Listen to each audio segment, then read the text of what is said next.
பொட்டல் நிலம், ஒற்றை மரம், அதை தாண்டி காடு. ஒரு மான் ஓடிக்கொண்டிருக்கிறது.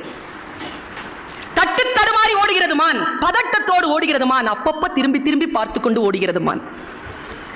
கேமராவை கொஞ்சம் திருப்புறோம், எதை பார்க்குதுன்னு.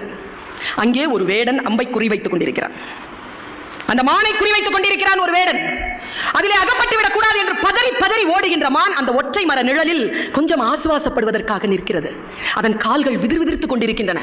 இதோ கொஞ்ச நேரத்தில் காற்றுக்குள் நுழைந்து விட்டால் வேடனிடம் இருந்து தப்பித்து விடலாம் என்று காட்டை பார்க்கிறது. காடு தீப்பிடித்து எரிகிறது.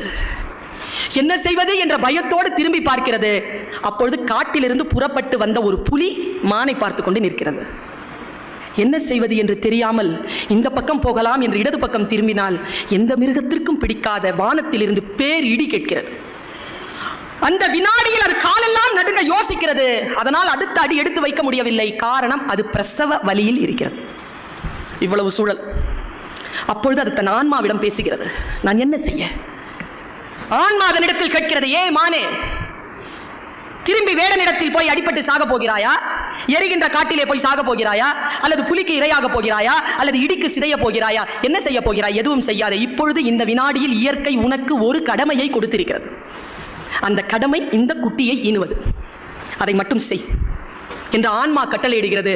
அந்த ஆன்மாவின் கட்டளைக்கு அடிபணிந்த அந்த மான் எல்லா பேராபத்துகளையும் மறந்துவிட்டு குட்டியை ஈனுவதில் தன்னுடைய கவனத்தை செலுத்துகிறது.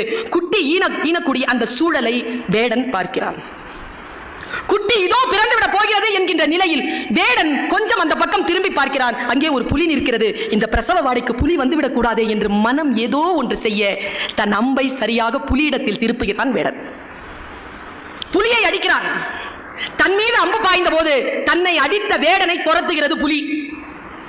2 ஆபத்து காலி. இடி இடித்ததில்லையா? அந்த வினாடியில் பெரும் மழையாக பெய்து காட்டிலே இருக்கக்கூடிய தீ அடைகிறது. இது கதை. சொல்லும் நீதி என்ன தெரியுமா? நீ உன் கடமையை முழுமையாக செய்தால் உன்னை சுற்றி இருக்கக்கூடிய பேராபத்துகளை இயற்கை பார்த்துக் கொள்ளும் என்கின்ற ஆழம். நம் மனம்தான் நமக்கு குரு, நம் மனம்தான் நமக்கு தலைமை. இந்த தலைமை சரியாக இருந்தால் சுற்றுச்சூழலும் சமூக தொண்டும் மிக சீரிய அளவில் இருக்கும்.